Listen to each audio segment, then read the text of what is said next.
Hello guys, welcome to recipe class 101. So today I'm just going to give you guys recipe. This is recipe class 101. So today I'm going to give you guys recipe for anti-aging toner.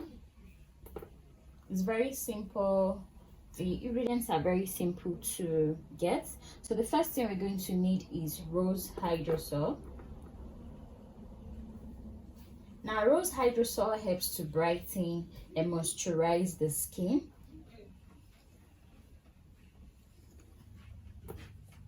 I'm going to give you guys in percentage. So if you don't know how to calculate in percentage, please comment below this video so that I'll be able to explain on how you can create your own percentage when it comes to formulating your own recipe. So the second thing we're going to need is distilled water.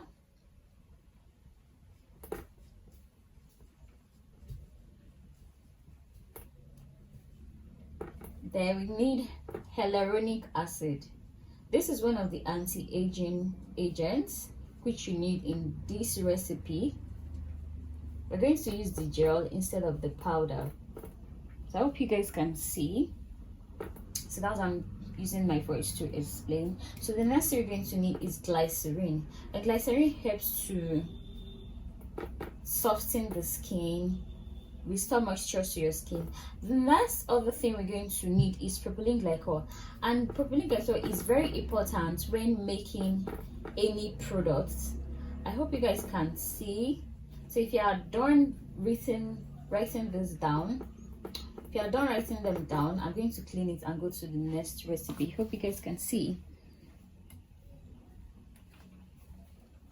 So the last thing, let me just use the other side of the board.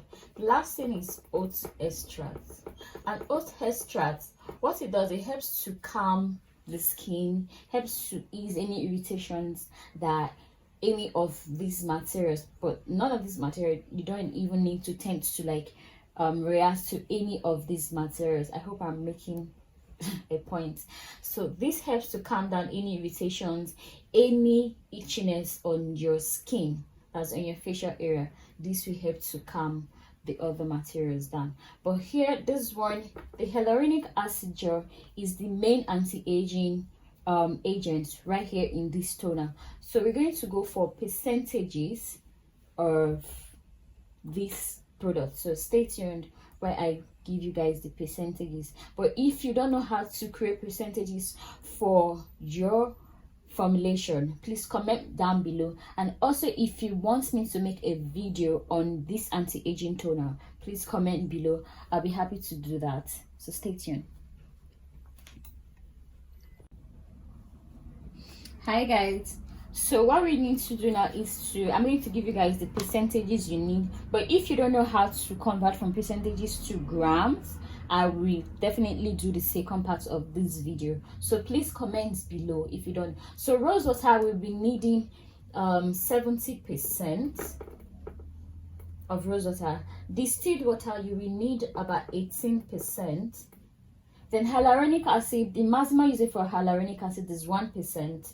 So we use at 1%, but you can decide to use 2% depending on the texture and the gel consistency that you want the toner to feel like. So, but I would prefer, since you're using the gel, I prefer you use at 1%, which is going to be better. It will be very light to apply on the face. And you know, hyaluronic acid retains water on your skin.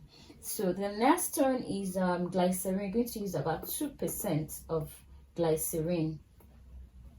Propylene glycol, this is what penetrates the materials being used in your product into your skin to enable them to work better. So we're going to use like 3% of it, but you can use more than that. But for this simple recipe, you can stick to using 3%. And for the oat extract, use about 5%, because it also has other benefits on the skin, apart from calming and easing any irritations and itchiness on your skin. So I hope this simple recipe helps. You can try it out.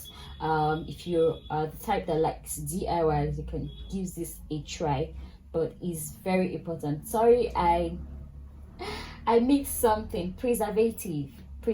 So we're going to bring this down to 4%. Then preservative. Okay, German Plus is preferable because this is a water-based product. So use preservative at 1%. So don't forget preservative. Neither because you're not using any raw stuffs, but as long as you're using this, you have to make sure you add preservative to it. If you want to learn how to make this, please comment down below. I'll make a video on how to make this stuff for you, this product for you. So choice, if you want to add a colorant, apart from the picture I just posted, the first picture you saw before coming into the lesson. So colorant is optional, but if you're using colorant, you have to stick to water-based colorant. So depends on the color you want. You can choose any color, green, blue, so it depends on what you want it to look like. So that's all.